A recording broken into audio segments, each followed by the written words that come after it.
God, bullshit. I am pissed. I missed something again. No, this is the right way. Hey guys, I'm Brandon with Shred the Shred. This. I'm going to help you today figure out how to navigate Mammoth without getting frustrated like I did in the first part of the video.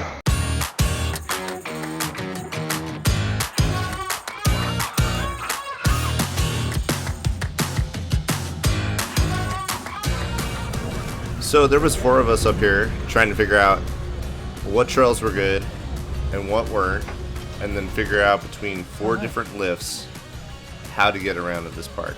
And it can be very overwhelming at times and really, really frustrating. Yeah, it's just one's two-way traffic. If you go left, it's not two-way traffic, it says. So we were doing way too much climbing in the first 2 days than we wanted to. I mean, we bought lift tickets to basically ride downhill, not uphill. As you can see here on part of Beach Cruiser, you're riding uphill. This is bullshit, dude. As you can see, Mammoth Mountain is super expansive and has lots of options for putting together routes, and it's very dependent on what lifts you take. I don't really see what is so gravy about this trail here. So we started reading blogs online of what trails kind of worked with what trails. Looked at some videos on YouTube of, you know, some fun looking trails, but there's not really any type of guide that all kind of puts it all together, and we were kind of piecing it together those first 2 days. So that's when I'm like, you know what? I'm gonna work on a YouTube channel guide for how to get around Mammoth.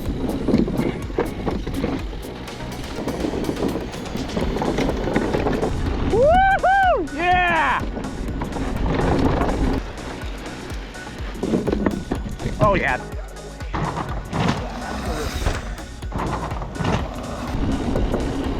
The last day we pieced together a really awesome route that I'm gonna share with you guys, and I think you'll really like it when you go to the park to check it out. We were almost as excited as this guy dancing to a Pink Floyd cover band in the village.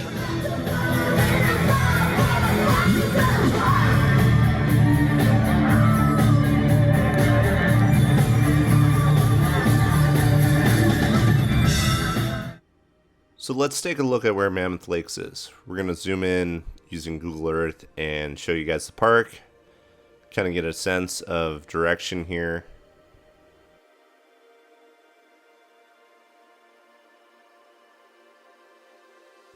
Basically, when you get in town, you either can take the shuttle or you can park at the park each day. We opted for the shuttle. The shuttle stop is right next to the village.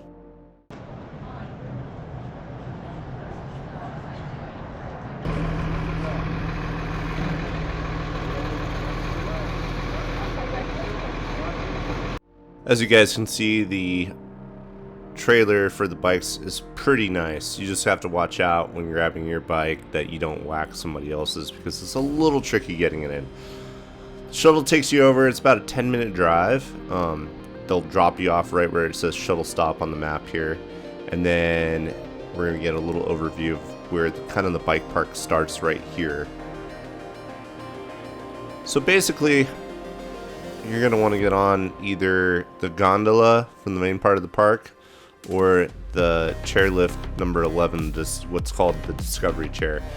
The Discovery Chair is probably a good one to start on to get a little warm up in. They're mainly all beginner trails, easy, super easy intermediate trails.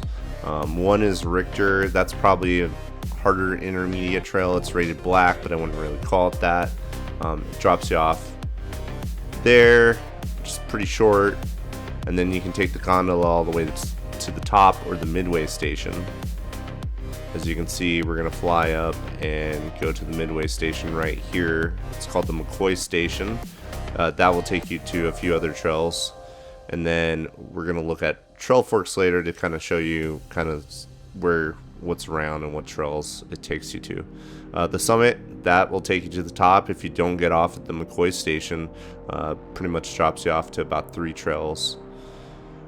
Then we're going to head over to back down the mountain and show you a chairlift that we didn't take, because you can also use the McCoy station to get up to those trails, but it's lift number 2, the Stump Alley station, and that will take you pretty close to the McCoy station, and that will drop you off on like Techno, Disco, and some other trails in that area. Like I said, we're going to look more into Trailforks in a minute.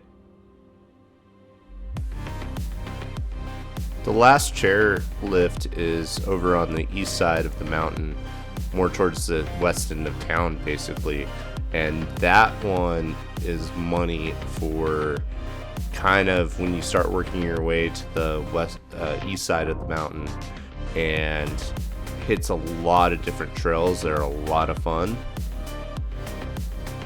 And you can see where it drops you off up here, and then there's a wide range of trails. And then let's go ahead and take a look at Trailforks. Here's the overview on Trailforks. There's many miles of trails that you can take, so it can be a little overwhelming at first. We're going to jump down to Discovery Chair. That's a good way to warm up.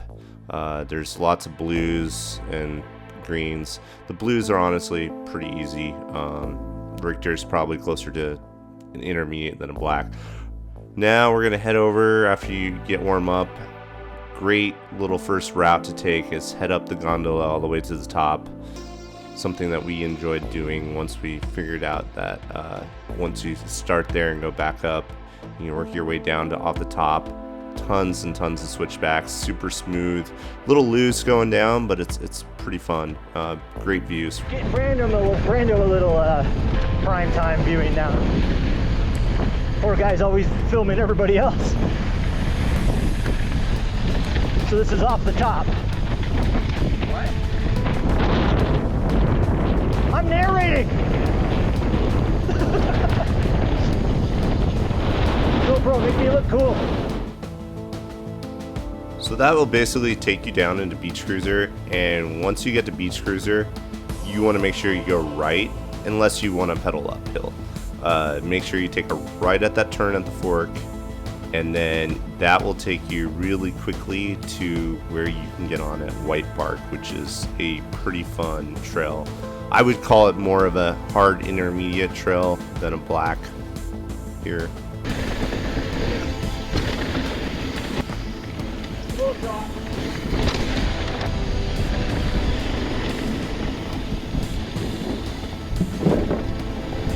That is a drop. So after you take White Park down, you can hook up with a little bit of lower Kamikaze, which is pretty much just a road with like one little jump on the section that you connect it over with Richter. You're going to want to take a hard right once you get to the top of where the lift meets all those other easy trails, and take a right down Richter. That is a really fun trail, probably up there in my top 5 trails that I enjoyed. All right, Richter, this one's fun.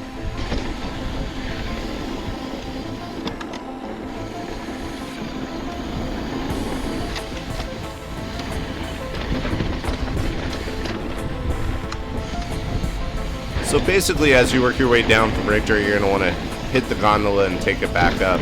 But a little word of advice, make sure you work your way from west to east, because once you do that, you are not going to be able to easily make it back to the west side without wasting a bunch of time that you could be riding. So let's take the gondola back up here to the top, so you're able to start working your way back up. So here's the McCoy station. You can access the middle trails of the mountain pretty easily. There's a lot of pro lines and double blacks that you can take from there, but you can also take Breakthrough, Gravy Train over to Breakthrough, and then hit Breakthrough and have access to a bunch of other trails basically on the west side of the mountain without going to the top and taking skid marks down if you don't feel like that's your jam. Alright, so Here's another good route. We're going to take it up to the top now, and then we can take skid marks down. It's a pretty loose and flowy mainly at the top. Once you get past and around the turn, the bend, it becomes a lot easier to ride.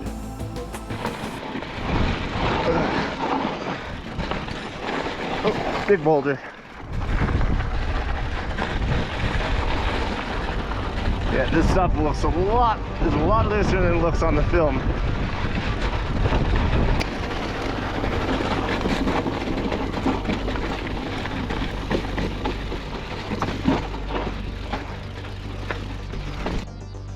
After finishing skid marks, we decided to take Lincoln Express back over to the other trails, kind of a little more central in the mountain there. It hooks you up with Breakthrough, 7 Bridges, a bunch of other really fun trails to take. Our preferred route, though, that we figured out was taking Lincoln Express over to Breakthrough.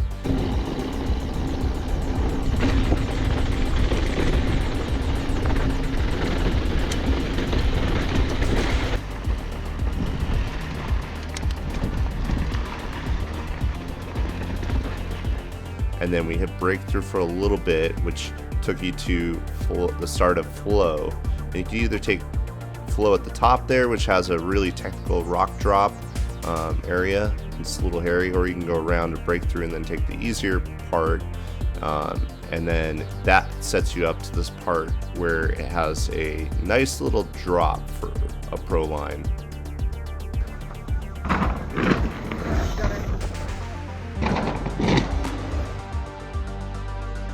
So you can take Flow into Pipeline or through the rest of Flow, but it sets you up really nice for Pipeline, which was probably my favorite trail, and you can see why here.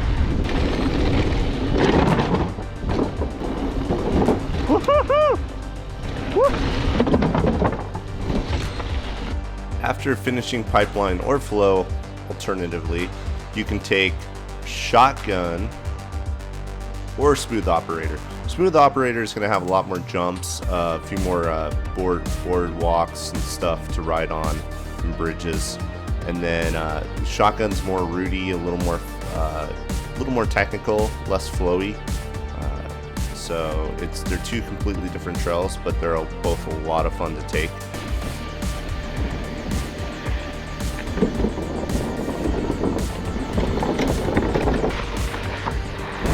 This is so loose.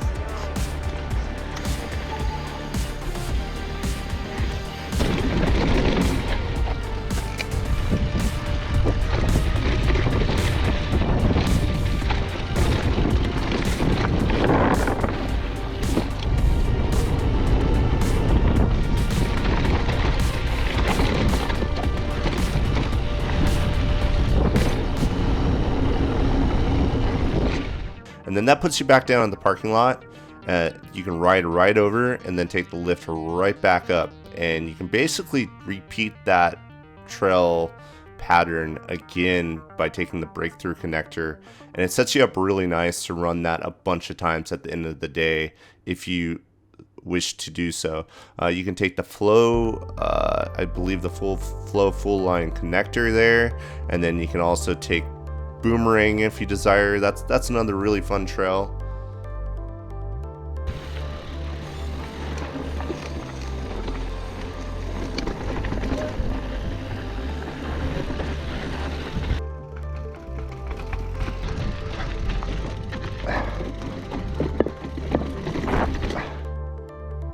Boomerang's a great way to mix it up and take it all the way down to basically Shotgun and Smooth Operator as well. Not as fun, if you ask me, as Flow or Pipeline, but it's a decent one. It was one trail that it didn't stick in my mind that I hated. And then you can always take other stuff, Breakthrough all the way down. It puts you out by Downtown Trail, basically. One trail not to do in this area is probably 7 Bridges down, unless you want to do something mediocre. That's where I had my meltdown. Basically, to get back into town, you need to take downtown to the, into the village. A lot of better options to eat down there. And then you'll have to take the shuttle all the way back to the main part to get to the mountain unless you want to pedal uphill. Another way you can get down to the village is take the road from Smooth Operator or Shotgun back to the village and then take the shuttle all the way back up. Another part of the mountain I didn't really talk about was this section past the upper skid marks. All these trails are basically going to take you below the ridge line to the other part where you're going to have to do some serious climbing, especially like Jupiter. You got to pedal through town to get back through and then to the village and shuttle back up, and you're going to waste a lot of pedal time. You know, same thing with all these other ones. There's going to be a bit of pedaling to get back up. There's supposed to be some really good routes. We didn't really feel like doing it because we went to the downhill park to ride downhill. So I would like to call this Don't Ride This. I figured this would help you figure out what not to ride. First off, Beach Cruiser. If you want to pedal with a bunch of downhill gear on, I don't suggest it unless you want heat stroke.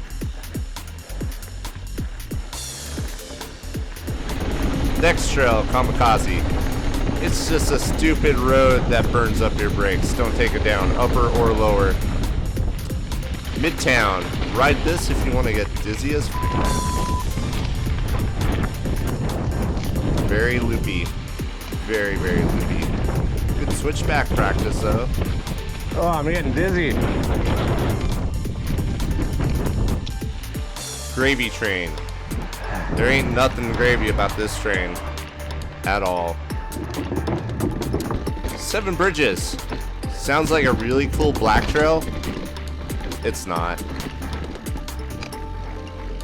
That's all I can think of for some of the trails that we did that we absolutely hated.